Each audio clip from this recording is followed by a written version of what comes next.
Rodincolo, bonjour. Bonjour Mathias. Vous êtes analyste senior à l'Institut Free Land et vous venez nous parler aujourd'hui de l'état des coopérations entre les grandes et les petites entreprises. Alors, quelle est la nature de leur lien aujourd'hui? C'est une priorité stratégique pour les grandes et pour les petites et elles œuvrent ensemble avec des résultats plutôt inégaux dans ce qu'on peut observer, qui n'ont pas trop évolué ces 15 dernières années. Ce qu'on peut voir, c'est que par-delà tout ce qui serait le mentorat et les incubateurs et les différents efforts que font les grandes entreprises, il y a dans 4 catégories des résultats très contrastés. D'abord dans la catégorie qui place la start-up en position de fournisseurs, les grandes entreprises dépensent à peine 0,1% de leur budget fournisseur auprès des startups. Donc c'est vraiment trop peu, ça n'a pas évolué ces 15 dernières années. D'autre part, et ça c'est dans la posture de distributeur des grandes entreprises qui distribuent l'offre des petites, les négociations pour y arriver prennent au minimum 6 mois et c'est encore un peu trop long avec tout un tas de méfiance autour de ces types de tractations. Plus prometteur, la catégorie du co-développement et de l'innovation, celle-ci voit quand même plus de la moitié des entreprises, des grandes entreprises françaises développer des preuves de concept avec des startups et avec des possibilités de commercialisation à 1 ou 2 ans pour 30% des preuves de concept proposées. Donc ça, c'est bien et prometteur, ce qui montre que la startup est une tête chercheuse qui aide à développer des choses. Enfin, pour les investissements et les acquisitions, bon, là, en termes d'investissement, les grandes entreprises ont fait des beaux efforts, en particulier dans la fintech, beaucoup moins dans les services innovants, c'est peut-être dommage. Et puis, en termes de rachat de start-up, on peut dire qu'il n'y a que 6 grandes entreprises qui, en 2016, ont racheté 13 start-up. Alors là, c'est vraiment très peu. Mais c'est culturel, Oui, c'est culturel, c'est un enjeu de culture organisationnelle qui ne fonctionne pas toujours au diapason.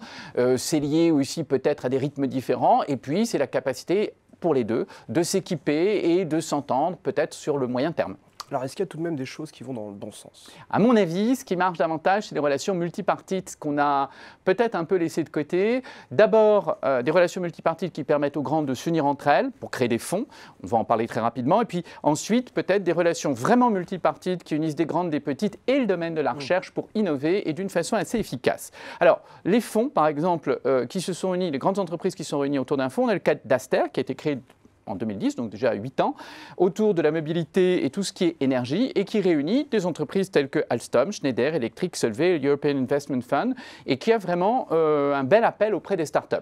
Plus horizontalement, on a une alliance entre Orange et Publicis autour du fonds Iris Capital pour investir dans des startups de communication et de numérique.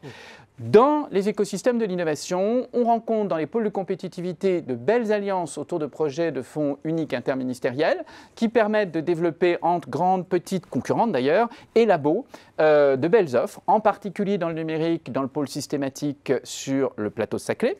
On a aussi dans les filières qui sont en émergence, les instituts de recherche technologique qui en amont aident les petites et les grandes à dialoguer sur la façon dont on va développer le photovoltaïque demain, dont on va développer les énergies renouvelables, marémotrices ou les interfilières numériques. Mais est-ce qu'il y a des exemples intéressants de coopération bilatérale entre petites et grandes entreprises? Alors, moi je dirais que celles qui marchent le mieux, c'est celles qui prennent leur temps. C'est des mariages longs et complexes.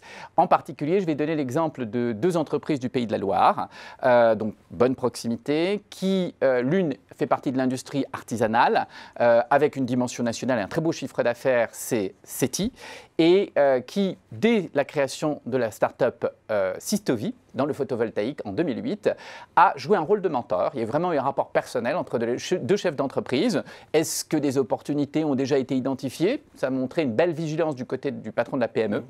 Et des participations ont été prises à partir de 2010-2012, 7%, puis un peu plus. Et puis en 2014, SETI a racheté Systovi, mais a permis à Systovi, par exemple en 2016, de lever des fonds avec une autre PME pour pouvoir développer une offre dans le photovoltaïque et l'équipement logistique. Donc, une belle articulation à 2, à 3, dans un territoire où il y a une certaine proximité et beaucoup de vigilance sur l'innovation.